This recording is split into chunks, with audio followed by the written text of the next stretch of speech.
Why are so many men still struggling with premature ejaculation, even though the cure has existed for 50 years? And no, it's not about Kegels, numbing creams, or SSRIs. I spent over 15 years struggling with performance anxiety, trying every quick fix out there, and nothing worked until I finally discovered a system that does. And in this video, I'm going to show you exactly how to take back control in the bedroom, reduce oversensitivity, and use the same proven process that's helped me and hundreds of other men overcome premature ejaculation for life. So what's the first step to curing premature ejaculation? Well, it starts with stress. Most guys think PE is just a physical problem, but stress and anxiety are often the real fuel behind it. Because if you're constantly overthinking or anxious at work or putting pressure on yourself to perform, that tension doesn't just stay in your head. It shows up in your body, especially during sex. So the first step is learning how to calm your nervous system in real time. Even just 5 pauses of deep, slow belly breathing during the day can shift your body out of fight or flight and into a relaxed, grounded state. And when you can self-regulate outside the bedroom, you're already one step closer to lasting longer inside of it. But if you want to apply that control during sex with your partner, you need to reconnect to your body in a totally new way. So what is the second step to curing premature ejaculation? Well, if you want to stay in control during sex, you can't be stuck in your head. But most guys have been trained to do the exact opposite. Think about how most of us learn to masturbate, hunched over, watching porn, focused only on our genitals, and rushing to finish before someone walks in. That experience wires your nervous system to connect pleasure with stress and anxiety.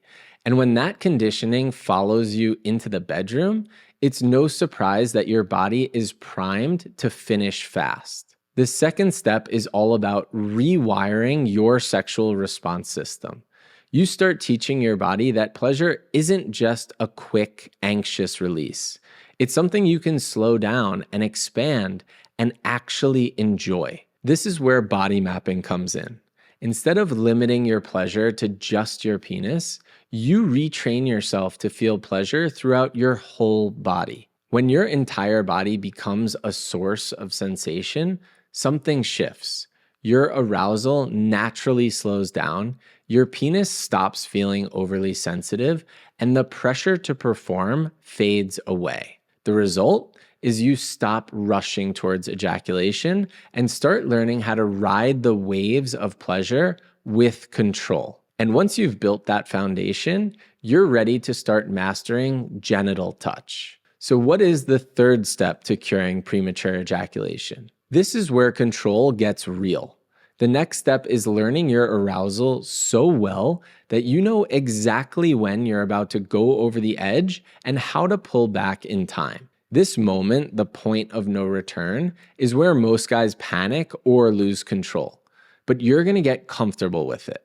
I want you to know that feeling in your body so clearly that it stops being scary and it becomes something you can manage and control with ease. And the way to do that is through a regular edging practice, where you bring yourself close to the point of ejaculation and then slow it down back to baseline.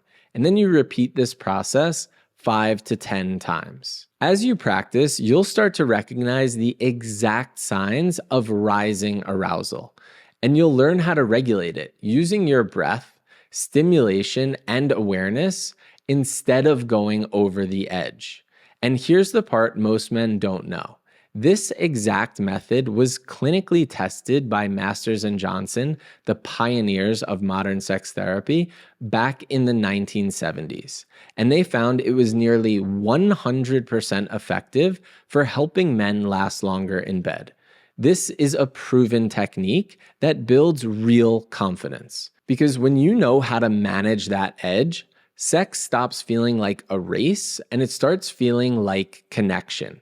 And there's still one final piece that takes this to a whole other level, and it's the part almost every man overlooks. So what is the fourth step to curing premature ejaculation?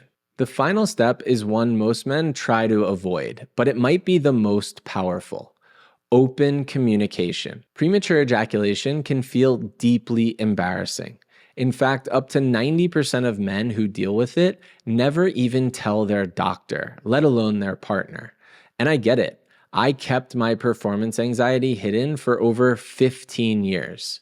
But once I started talking about it openly, everything started to change. Because the truth is, safety during sex doesn't start in the bedroom.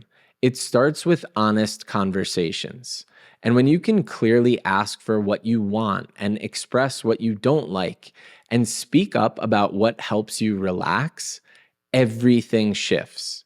This removes pressure, it builds trust, and creates the exact safety your nervous system needs to stay calm and present during sex. Maybe you want to slow things down or switch positions or say no to something that doesn't feel right for you. The more you speak up, the safer you feel and the more connected you'll be to your partner. And when that happens, sex becomes something to enjoy, not something to fear. But the truth is, trying to learn all of this on your own is really difficult. I struggled with this for over 15 years, and the cycle of trying and failing on my own took a serious toll on my relationships and my mental health. But once I finally got the right support with direct coaching and guidance, I went from overly sensitive and not being able to last more than 2 minutes to being able to last over 20 minutes plus. And if you want me to personally teach you how to overcome premature ejaculation for life, click the link below in the description and book a call directly with me. Or check out this next video right here to learn more about my story and how you can overcome PE after 30 and start having the best sex of your life.